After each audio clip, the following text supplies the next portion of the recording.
12장 1절부터 13절까지의 말씀입니다.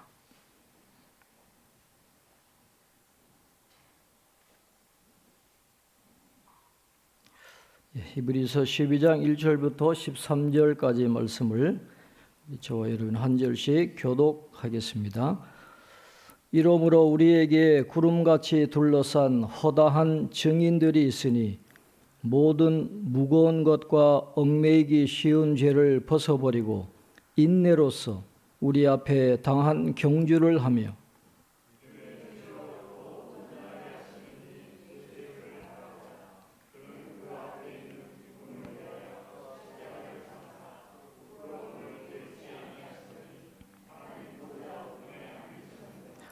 너희가 피곤하여 낙심하지 않기 위하여 죄인들이 이같이 자기에게 거역한 일을 참으신 일을 생각하라.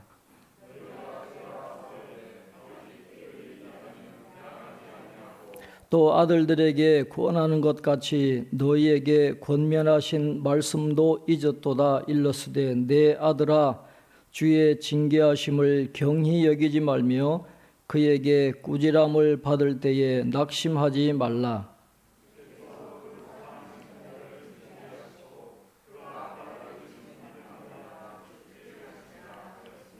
너희가 참음은 징계를 받기 위함이라. 하나님이 아들과 같이 너희를 대우하시나니 어찌 아버지가 징계하지 않는 아들이 있으리요.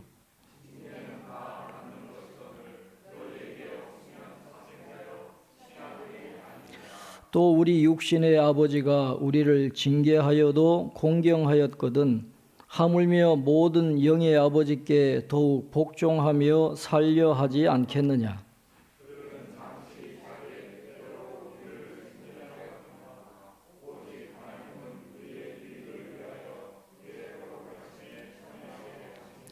무릇 징계가 당시에는 즐거워 보이지 않고 슬퍼 보이나 후에 그로 말미암아 연단 받은 자들은 의와 평강의 열매를 맺느니라. 함께 봅니다. 너희 발을 위하여 곧은 길을 만들어 저는 다리로 하여금 어그러지지 않고 고침을 받게 하라. 아멘. 주보를 참고해 주시기 바랍니다. 오늘 광고 내용이 많아가지고 여기 신경 쓰느라고 날짜도 수정하는 걸 잊어버렸습니다. 오늘 3일이 아니라 10일 주보인데 기도해 주신 대로 우리 김상준 장로님, 김규숙 집사님, 정혜숙 권사님께서 기도해 주시길 바랍니다. 예배 후에 재직회가 있고 재직회 후에 예결산 위원회 모임이 있겠습니다. 24일 주일날 저희들이 성탄 예배를 드리면서 성찬식을 하려고 합니다. 우리 정혜숙 권사님, 서인숙 권사님 수고해 주시고 그날 설교 본문은 큐티인하고 좀 다르게 이사야 11장 1절부터 9절 12월 25일 큐티 본문으로 제가 설교를 할 예정입니다. 왜 그런지는 제가 나중에 설교 시간에 말씀드리겠습니다. 온대한 군, 군이 아니죠. 청년이죠. 온성원 집사님, 서인숙 권사님 아들 미용실을 개업했습니다. 힘든 때 잘 할 수 있도록 여러분 중보기도 해주시고 축하해 주시길 바랍니다. 박예은 전도사님이 이제 시댁이 태국입니다. 시부모님이 태국 선교사님이거든요. 태국에서 지금 목회를 선교를 하고 있는데 거기 일정하고 맞춰서 휴가를 가야 돼가지고 이번 겨울에 휴가를 가게 됐습니다. 그래서 12월 13일에 그 수요 교리 공부는 녹화를 해가지고 유튜브에 예약을 올려놨어요. 그래서 12월 13일 수요일 날 7시 반에 들어오시면 시청이 가능하도록 그렇게 해놨으니까 이번 수요일 날 7시 반에 유튜브 신문로 교회를 검색하시고 수요 교리 공부 꼭 참여해 주시기를 바랍니다. 우리 최보성 전도사님이 1년 가까이 수고하셨는데 학사 장교로 입대를 해야 돼요. 그래서 고생하려고 이제 여러 가지 준비하느라고 오늘 사임하게 됐는데 그동안 수고하신 우리 최전도 선생님 나와서 인사하겠습니다. 빨리 나와서 뛰어오세요. 자, 인사하겠습니다. 그동안 수고 많았습니다. 네, 감사합니다. 네.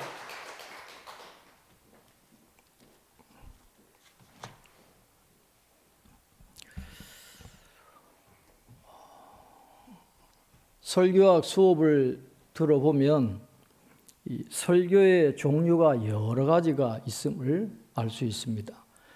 주로 이제 우리 선배 목사님들은 과거에 어떤 설교를 하셨냐 하면 대지 설교를 많이 하셨어요. 첫째, 둘째, 셋째 거의 이 형식으로 이루어지는 대지 설교를 많이 했습니다. 그 다음에 또 예화 설교라는 설교가 있어요. 예화로 시작해서 예화로 끝납니다. 이런 설교를 아주 잘하시는 분이 지금 극동방송의 김장한 목사님. 이분은 뭐 예화로 시작해서 예화로 끝나요. 그 다음에는 주제 설교라는 게 있어요.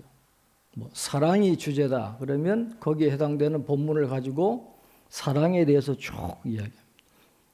기도에 대해서 쭉 이야기하고 이런 설교를 주제 설교라 그럽니다. 그 다음엔 또 최근에 유행했던 게 이야기 설교라는 그런 설교가 있는데 성경 본문 순서에 구애받지 않고 이야기하듯이 그냥 자기가 구성해가지고 설교를 전하는 게 이야기 설교고 그 다음에 대표적인 설교가 강해 설교입니다. 이 강해 설교는 성경 순서 그대로 한 절 한 절 원래 의미가 어떤 것인지를 연구해가지고 그 원 의미를 가지고 이 시대에 우리가 어떻게 적용해야 될 것인가 하는 것을 전하는 그래서 강해 설교는 시간도 많이 들고 연구도 굉장히 많이 해야 돼요. 그런 강해 설교가 있습니다. 큐티 본문을 가지고 설교를 할 때는 이런 많은 설교 유형 중에 어떤 설교를 해야 되느냐 하면 강해 설교를 해야 돼요. 그래서 이 강해 설교는 설교인 듯 강의인 듯 강의 형식의 설교가 될 수밖에 없는 게 설명을 해야 이해를 하시니까 강해 설교는 설교인 듯 하면서 또 강의처럼 되는 그런 설교인데 큐티 설교는 강해 설교를 할 수밖에 없어요. 왜냐하면 큐티는 장점이 많아요. 외국 교회 보니까 신부님들이나 목사님들은 주일에 설교 딱 한 번 합니다. 일주일 내내. 주일 오전에 한 번 설교해요. 그리고 혹시 뭐 주중에 성경 공부 있으면 한 번 인도할까 말까. 그러나 한국 교회는 다르잖아요. 그런데도 외국의 이 교인들이 어떻게 그렇게 삶에서는 정말 크리스찬같이 그렇게 믿음대로 살아가느냐. 주일날 예배 한 번밖에 안 드리고 설교 한 번밖에 안 듣는데 어떻게 그렇게 가치관이라든지 모든 생활 방식이 성경적이 될 수 있는 이유가 어디 있느냐? 이 큐티를 하더라는 거예요. quiet time. 개인적인 경건의 시간을 가져서 그런 삶을 살더라는 거죠. 그러니까 큐티라고 하는 게 굉장히 유익이 있고 우리에게 많은 도움을 주는 게 사실이지만은 그러나 큐티에는 분명한 약점이 있다는 거예요. 하영주 목사님이 뭐라 그러냐 하면 첫째는 개인의 경험에 제한될 위험이 많다라는 거죠. 하나님의 말씀을 묵상하고 적용하는데 자기의 경험에 갇힐 수밖에 없잖아요. 자기가 경험한 내용 갖고 해야 되니까 그런 이 좁은 자기 경험에 갇힐 위험성이 있다. 그 다음에 두 번째는 성경은 해석을 잘 해야 우리가 적용을 제대로 할 수 있잖아요. 만약에 해석을 엉뚱하게 해버리면 이게 이단으로 가는 거예요.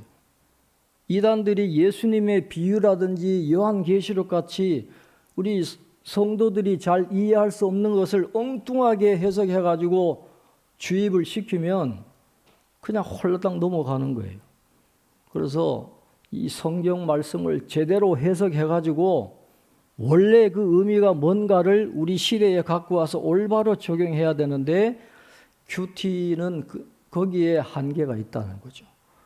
성경만 묵상한다고 모를 의미를 도대체 알 수 없는 그런 본문들이 많이 있기 때문에 주석도 봐야 되고 신학책도 봐야 되고 일반 서적도 봐야 되고 심리학도 봐야 되고 연구를 많이 해야 되는 그런 책이기 때문에 큐티의 한계가 분명히 있어서 그런 것들을 잘 해결해 주는 게 강의 설교라는 거예요.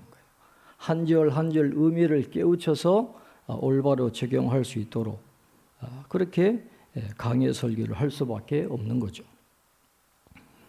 우리들 교회는 보니까 부목사들이 제가 보고 참 힘들겠다 생각이 드는 게 장례식을 가도 그날 큐티 본문으로 해야 돼요.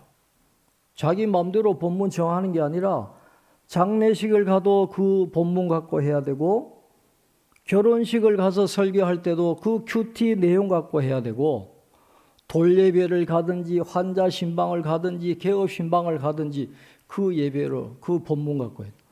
만약에 가룟 유다가 예수님을 배반하는 그 본문이다?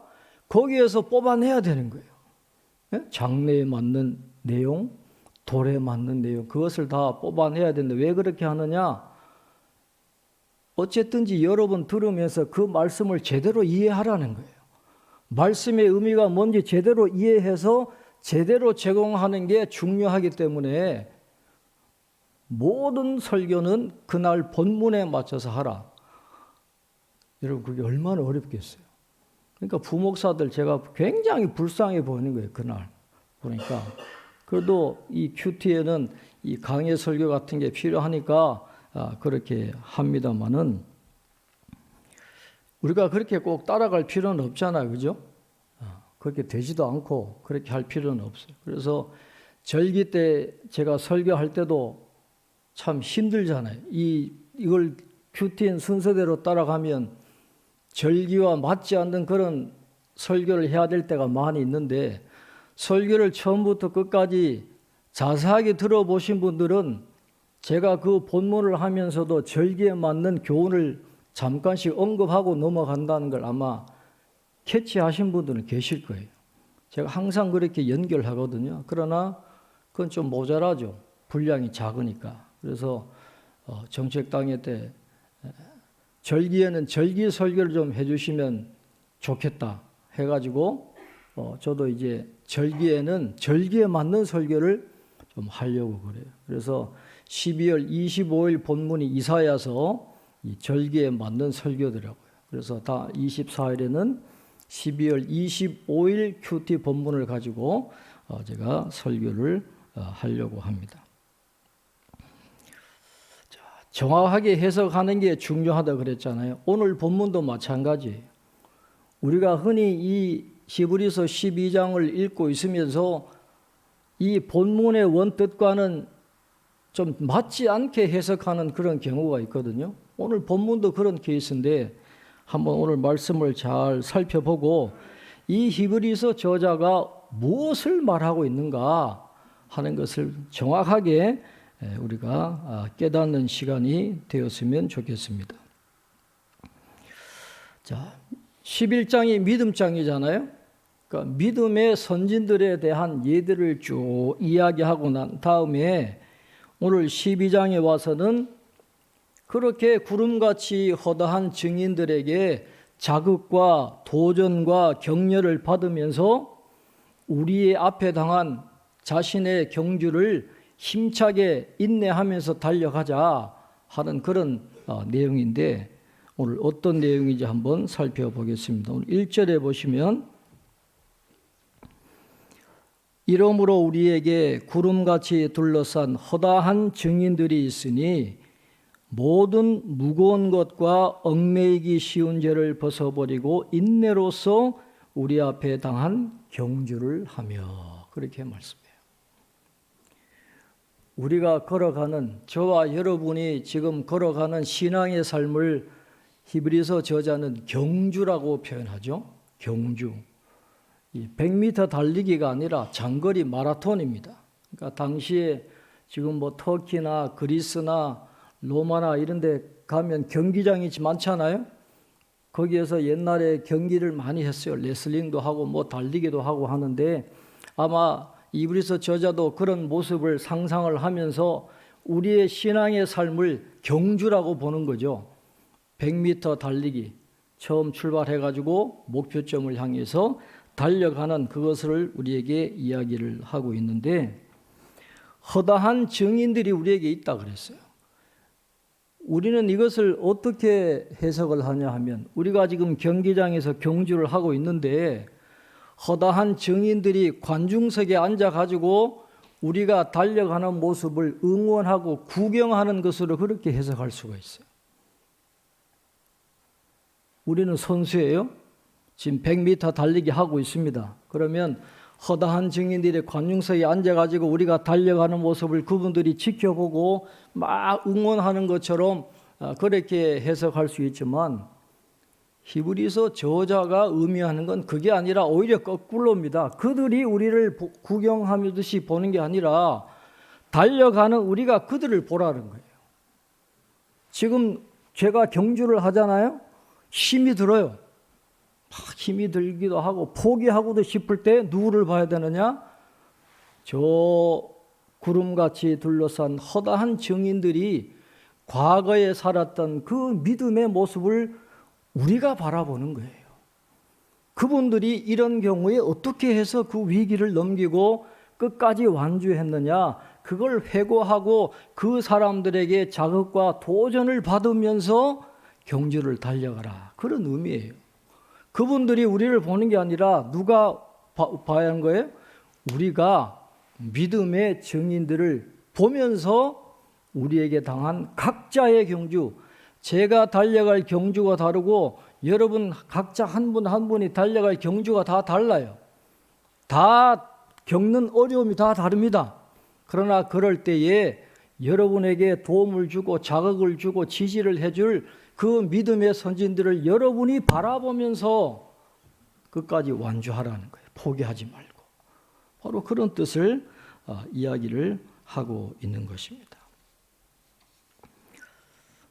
경주자는 몸이 가벼워야 되잖아요.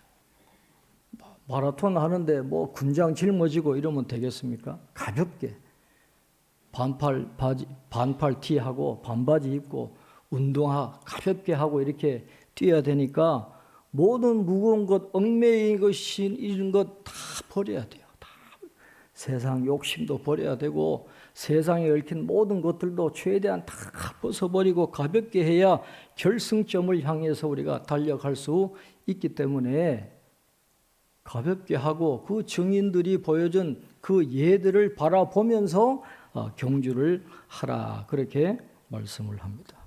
그래서 우리는 경주할 때 이 성경을 통해서 믿음의 선진들이 보여준 모범을 자꾸 보고 따라가려고 노력을 해야 되는 거죠. 그런데 히브리서 저자는 거기에 그치지 않고 우리에게 가장 좋은 모델이 되고 우리가 따라가야 할 가장 중요한 예시를 주신 분이 누구냐? 예수님이라는 거예요. 믿음의 증인들도 많은 도움을 주지만 우리가 가장 바라보아야 되고 따라가야 되고 힘을 얻어야 될 궁극적인 가장 좋은 모델이 누구냐? 예수님이라는 거죠. 자, 우리 2절 말씀 한번 같이 읽겠습니다. 믿음의 주요 또 온전하게 하시는 이인 예수를 바라보자. 그는 그 앞에 있는 기쁨을 위하여 십자가를 참으사 부끄러움을 개의치 아니하시더니 하나님 보좌 우편에 앉으셨느니라. 아멘. 믿음의 주요 또 온전하게 하시는 이인 예수를 바라보자. 히브리서 저자가 지금 예수님을 뭐라고 표현합니까? 믿음의 주요 또 온전하게 하시는 이라는 거예요. 다른 말로 번역을 하면 예수님은 우리의 구원의 창시자가 되시고 우리 구원을 완성시켜 주시는 분이다. 그런 의미를 갖고 있습니다. 예수님은 아브라함과 모든 믿음의 선진들보다 훨씬 앞서 계신 분이시기 때문에 하나님의 아들이시고 만유를 창조하신 분이에요. 그분보다 앞설 사람이 없잖아요. 그래서 구원의 창시자가 되는 거예요. 그 예수님이 이 땅에 오셔가지고 성부 하나님의 뜻에 철저하게 따르시고 십자가의 죽음 앞에서도 앞에 있는 기쁨을 위하여 그것을 참으시고 십자가의 죽으심으로 하나님을 절대적으로 신뢰하는 그 모습을 보여주셔서 우리 구원의 완성자가 되어주신 거예요. 그래서 구원의 창시자가 되시고 구원의 완성자가 되시는 그 주님을 바라보면서 믿음의 경주를 끝까지 하자라고 이렇게 권면을 하고 있는 것입니다. 힘들어도 앞에 무언가 좋은 게 있다면 우리가 참을 수 있잖아요. 눈앞에 보이는 게 없다. 아무리 앞에 좋은 게 있어도 보이지 않으면 절망하고 중도에 포기할 수 있지만 우리는 보이는 게 있다는 거예요. 예수님이 딱 보이니까 믿음의 주요 온전하게 하시는 예수님을 보면서 포기하지 말고 믿음의 경주를 달려가자 그렇게 말합니다. 여러분 한동일 교수님 혹시 들어보셨죠? 서강대학교에서 라틴어 강의를 하신 분. 이분이 라틴어 그 수업 한 내용들을 책으로 엮어냈잖아요. 라틴어 수업이라는 책인데 두 번째 책에 보면 이런 내용이 나와요. 이분이 바티칸에서 박사학위를 받고 왔으니까 외국인 친구들이 많을 거 아니에요. 그래서 어느 더운 여름날에 너무너무 더우니까 이 사람이 갑자기 어느 한 친구의 목소리가 듣고 싶어졌다는 거예요.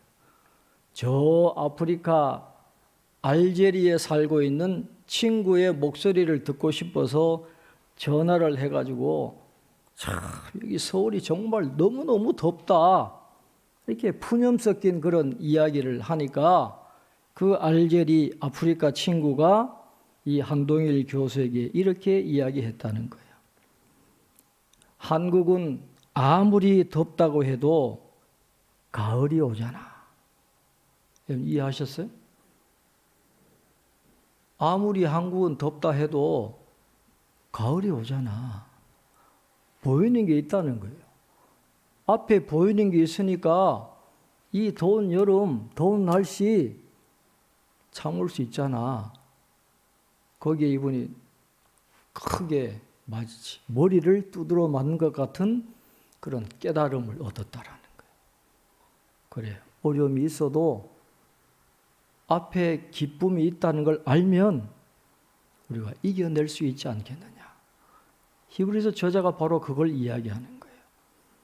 예수님이 있잖아. 예수님이 십자가의 그 모진 고통도 하늘 보좌 우편에 올라가시는 그 기쁨을 바라보면서 참은 것처럼 믿음의 경주 힘들어도 그 예수님을 바라보면서 달려가자는 거예요. 내일을 향한 기다림과 기대감만 가질 수만 있다면 우리가 이겨낼 수 있지 않겠습니까? 그리고 이렇게 말합니다. 3절에 보면 너희가 피곤하여 낙심하지 않기 위하여 죄인들이 이같이 자기에게 거역한 일을 참으신 일을 생각하라. 지금 이 히브리서를 읽는 독자들이 피곤하고 낙심한 상태예요. 계속 유대인들이 핍박하고 그러니까 또 자기의 믿음에 대한 확신도 없고 그래서 다시 유대교로 갈까 말까 방황하고 있는 그런 상태인데 그럴 때 히브리서 저자가 예수님을 보고 좀 참아라. 인내를 강조합니다. 계속해서 인내를 강조해요. 참으라는 거예요. 예수님 생각하고 참으라.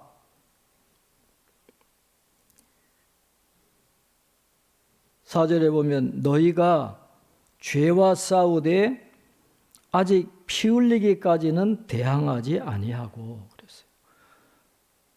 너희들이 피곤하고 낙심한 건 내가 알지만 그러나 너희들이 지금 순교를 당하는 그런 어려움까지는 아직 도착하지 않았다라는 거예요. 물론 너희들이 죄와 대항해서 싸우는 걸 히브리서 저자가 알고는 있어요.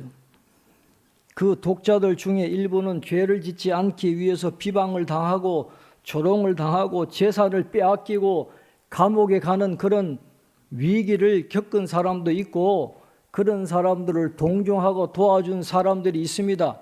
믿음을 잃어버리지 않았어요. 그러나 피곤하여 낙심해 있는 그런 상태인데, 그러나 아직까지 너희들이 순교를 당하면서까지 믿음을 지킨 건 아니지 않느냐라는 것을 지금 이야기를 하고 있는 것입니다. 그러면서 저자는 히브리서 저자들을 피곤하게 하고 낙심하게 하는 그런 것들을 어떻게 생각하라는 거예요? 하나님의 징계로, 사랑의 채찍으로 훈련하는 것으로 생각하면서 그 모든 과정들을 이겨나가자 하는 것을 이제 5절 이하에서 말씀을 하고 있습니다. 자, 5절 한번 우리 같이 읽겠습니다. 또 아들들에게 권하는 것 같이 너희에게 권면하신 말씀도 잊었도다. 일러스되 내 아들아, 주의 징계하심을 경히 여기지 말며 그에게 꾸지람을 받을 때에 낙심하지 말라. 아멘. 히브리서 저자가 지금 잠언 3장 11절 이하의 말씀을 지금 인용을 해가지고 이야기하는 겁니다. 왜 히브리 독자들이 어려움을 당하면서 피곤하여 낙심을 당하느냐 하면 그 어려움의 의미를 모르기 때문에 그래요. 큐틴이 이야기하는 게 뭐예요? 사건이 말씀으로 해석되면 이길 수 있다는 거잖아요. 지금 히브리서 독자들이 어려움을 많이 당하고 있어요. 거기엔 의미가 있다는 거예요. 어떤 의미예요? 아버지가 자식을 징계하는 것처럼 여러분들을 훈련하는 하나님의 뜻이 있다라는 거예요. 그걸 이해하면 피곤하여 낙심하지 않고 인내하면서 너희 앞에 당한 경주를 할 수 있기 때문에 이걸 잊지 말라는 거예요. 그 징계의 의미를 너희들이 잊어버리니까 자꾸 피곤하고 낙심한데, 이 징계라고 하는 것은 아들됨의 증명서라는 거예요. 당연히 당해야 되는 건데 그 의미를 모르니까 그렇게 피곤해하고 낙심해하고 유대교로 갈까 말까 방황하는 그런 모습을 보여주고 있다라는 것이죠. 징계의 의미를 잘 알면 이겨낼 수 있다는 것입니다. 자, 그 징계에 대해서 계속해서 설명합니다. 자, 6절부터 8절까지. 자, 따뜻하니까 졸리죠. 6절부터 8절까지 크게 같이 읽겠습니다. 주께서 그 사랑하시는 자를 징계하시고 그가 받아들이시는 아들마다 채찍질 하심이라 하였으니 너희가 참음은 징계를 받기 위함이라. 하나님이 아들과 같이 너희를 대우하시나니 어찌 아버지가 징계하지 않는 아들이 있으리요. 징계는 다 받는 것이거늘 너희에게 없으면 사생자요 친아들이 아니니라. 징계는 다 받는 것이라 그랬어요. 예외가 없습니다. 저도 징계를 받아야 되고, 여러분 한 분 한 분도 여러분의 경주를 달려갈 때 하나님의 징계를 피할 생각을 하시면 안 돼요. 과거의 부흥사들이 뭐라고 설교를 하고 다녔냐 하면, 여러분 예수 믿으면 3년 안에 부자 될 것입니다 그래 놓고 3년 안에 부자 안 되는 사람은 예수 잘못 믿어서 그렇다고 옛날엔 그래 설교했어요. 너무 힘들고 가난할 때니까 부흥사들 주요 레파토리가 예수 믿으면 복 받는다, 예수 믿으면 부자 된다. 그게 우리에게 힘이 된 건 사실이지만 굉장히 잘못된 신앙관을 넣어준 거예요. 성경은 그렇게 이야기하지 않아요. 아들들을 징계하신다 그랬어요. 만사형통하는 게 아니라 징계하신다, 훈련하신다, 어려움을 주신다. 그거 없으면 사생자주의 친아들이 아니다라는 거예요. 하나님의 관심이 없다는 증거지. 하나님이 사랑하는 사람은 징계를 받게 되어 있다라는 거예요. 왜냐하면 우리가 천국 기업을 얻어야 되니까 이 모습 이대로 천국에 가서 어떻게 살겠어요? 못 사는 거죠. 천국 사람다운, 천국 시민다운 삶으로 변화되어 가야 하니까 우리 모진 부분들을 깨트려야 되는 거예요. 그래서 하나님은 우리를 징계하실 수밖에 없는 겁니다. 징계로 영어로 디시플린, 훈련하는 거예요.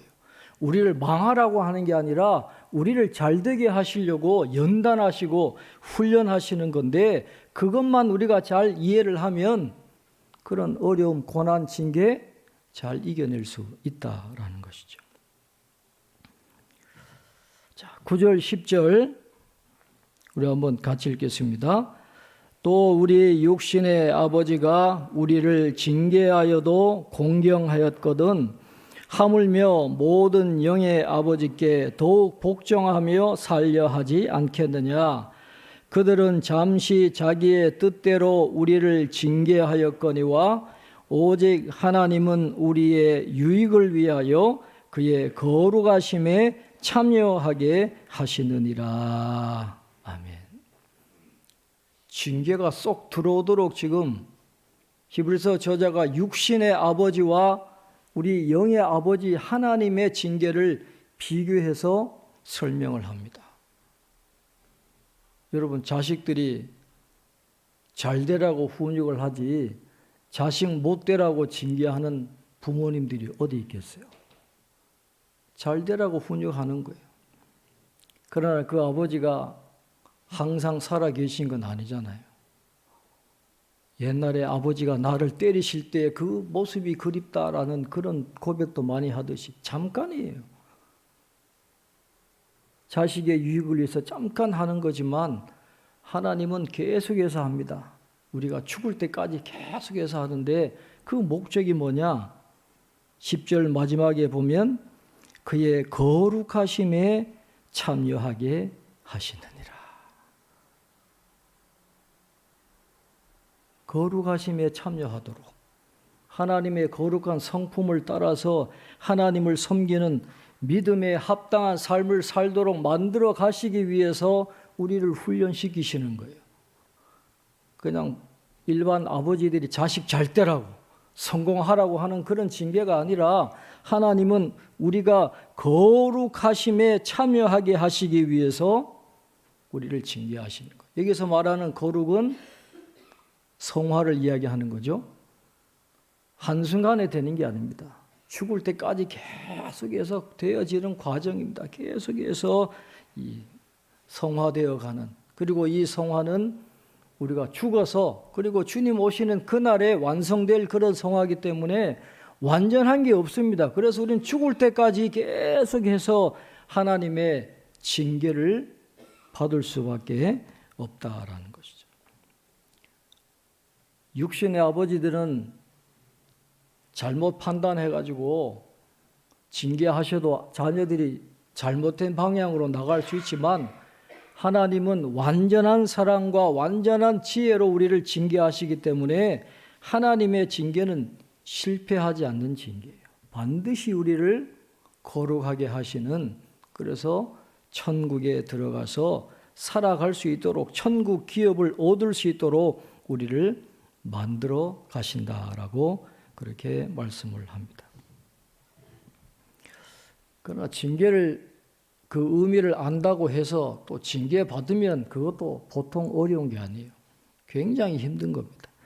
자, 11절에 이렇게 이야기합니다. 우리 11절 같이 읽겠습니다. 무릇 징계가 당시에는 즐거워 보이지 않고 슬퍼 보이나 후에 그로 말미암아 연단받은 자들은 의와 평강의 열매를 맺느니라. 아멘. 징계가 참 힘들어요. 당해보면 참 힘들지만 그러나 징계를 잘 받으면 반드시 유익이 있다라는 걸 우리가 알고 있습니다. 우리나라에서 큰 목회를 하셨던 분들이 몇 분들 계시죠. 그분들은 이 교회를 크게 해가지고 한국 교회에 기여하려고 하는 그런 사명감을 갖고 계세요.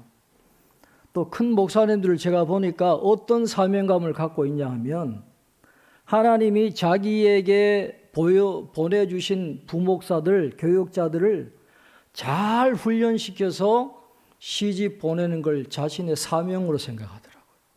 그러니까 부목사 한 사람 한 사람을 아버지가 자식을 생각하듯이 그렇게 생각하고 그렇게 훈련을 시켰어요. 그래서 평신도들이 모르는 면이 있어요. 평신도들이 알면 시험에 빠질 수 있는 그런 상황이 있는데 부목사들 혼을 낼 때 상상도 못하게 혼을 냅니다. 제가 신학교 졸업하고 전임 사역 졸업하기 전에 저기 서빙고동에 가면 두란노 서원이라고 있어요. 온누리 교회에서 운영하는 출판사잖아요. 그래서 파트타임으로 잠깐 근무한 적이 있는데 그 총책임자가 온누리 교회 부목사예요. 거기 가면 하용주 목사님 방이 따로 있거든요. 어느 날 불려가는데 막 경노하는 고함 소리가 나고요. 막 날아가고 난리가 났어요. 뭘 잘못한 거예요. 그러니까 자기 자식 같은 이 부목사가 잘못하니까 그냥 타이르듯이 넘어가는 게 아니더라고요. 경노하는 크게 타이르 눈물 쏙 빠지게 그냥 타이르는 그런 모습을 제가 봤어요. 그러면 이 소문이 금방 나거든요. 야, 누가 불려갔다더라. 뭐 때문에 깨졌다더라. 다른 부서들이 덩달아 긴장을 하는 거예요. 그걸 노리고 그렇게 대표 불러가지고 이렇게 훈계를 하시는 거예요. 여러분, 옥하는 목사님도 얼마나 인자하십니까? 교육자 회의에서는요, 잘못한 목사들 눈물나게 혼을 내요. 그냥 내버려 두지 않아요. 무섭게 질책합니다. 제가 명성교회에 있었잖아요. 매일 경건회를 해요. 목회자가 한 100명 되고 직원이 한 100명 되고 매일 아침에 200명씩 경건회를 하고 토요일이 되면 사모님들까지 다른 기관 사람들 다 한 400명이 같이 예배를 드리는데 끝나면 김상호 목사님이 오셔가지고 이 교회에 대해서 또 목회자에 대해서 또 여러 기관들이 어떻게 해야 될 건지 가르침을 주시는데 잘못한 사람 이렇게 세워요. 공개적으로 아주 이런 표현하면 어떨지 아주 완전 박살을 내버려요. 근데 제가 세월이 지나면서 쭉 보니까 아무나 그렇게 야단치는 게 아니더라고요. 부서를 맡은 부서장들이나 뭐 어떤 행사를 맡은 책임자들이나 그런 사람들을 야단을 치지 아무것도 안 맡은 사람들, 별로 기대도 안 하는 사람들은 야단치지를 않아요. 그러니까 바쁜 사람들은 계속해서 바빠요. 일이 계속 주어지니까 바쁘기는 바쁜데 혼은 또 계속 혼나는 거예요. 계속. 편한 사람들은 계속 편안해. 일거리를 주지를 않아요. 그냥 몇 년이 지나도 그냥 편안하게 지나가요. 근데 나중에 보니까 그렇게 공개적으로 일으켜 세워서 야단치고 막 혼나고 하는 그런 사람들은 이게 실력이요 엄청나게 느는 거예요.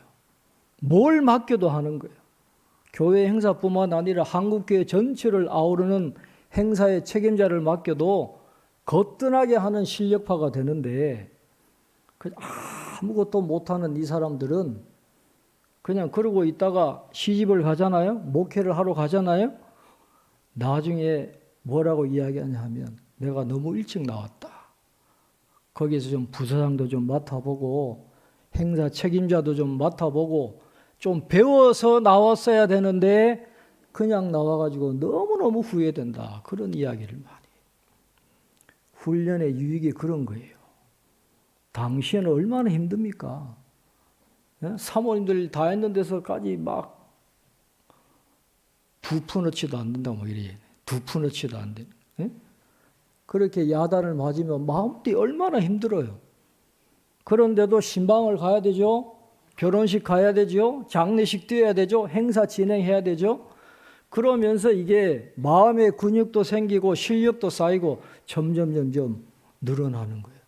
징계가 그런 겁니다. 하나님이 우리를 징계하실 때 그런 목적을 갖고 우리를 징계하신다는 것을 우리가 이해를 하면 우리가 그 징계를 이겨낼 수 있다는 것이죠. 그러니까 그런 징계의 목적을 잘 기억하고 히브리서 저자가 마지막으로 이렇게 결론을 내립니다. 우리 12절, 13절 같이 읽겠습니다. 그러므로 피곤한 손과 연약한 무릎을 일으켜 세우고 너희 발을 위하여 곧은 길을 만들어 저는 다리로 하여금 어그러지지 않고 고침을 받게 하라. 피곤한 손과 연약한 무릎을 일으켜 세우라는 거예요. 피곤하여 낙심해서 주저앉아 있지 말라는 거예요. 여기서 저는 다리라는 말은 양다리에 걸친 걸 의미해요. 교회에 남아있을까? 유대교로 넘어갈까? 왔다 갔다 하는 그런 상태를 이야기하는데 징계의 의미를 분명히 알았으니까 힘을 내라는 거예요. 왔다 갔다 하지 말고 그 선택한 길 예수님을 바라보면서 끝까지 믿음 지키고 앞에 당한 경주를 표태를 향해서 걸어가자 하는 그런 교훈을 주고 있습니다. 오늘 이 히브리서 12장의 교훈처럼 우리가 경주할 때 어려움이 많이 있을 줄 압니다. 그러나 예수님 보이는 목적이 있잖아요. 그 예수님을 바라보면서 우리의 경주를 마라톤과 같이 완주하는 저와 여러분 되시기를 주님의 이름으로 축원합니다. 기도하겠습니다. 하나님 아버지, 저희들 하나님의 자녀로 불러주시고 믿음의 경주를 할 수 있도록 인도해 주시니 감사합니다. 이 세상을 살아가면서 믿음을 지킨다는 것, 믿음의 경주를 한다는 것 결코 쉽지 않습니다. 피곤하여 낙심할 때도 있고 포기하고 싶은 마음이 들 때도 있지만 믿음의 주여 온전하게 하시는 이 예수님을 바라보면서 예수님이 앞에 있는 기쁨을 참으시면서 위하여 모든 고난을 참으시면서 달려갔던 것처럼 우리도 주님 바라보고 저 천국 기업을 바라보면서 완주하며 나아갈 수 있는 저희들 다 되게 축복해 주시옵소서.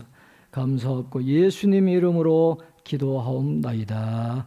아멘.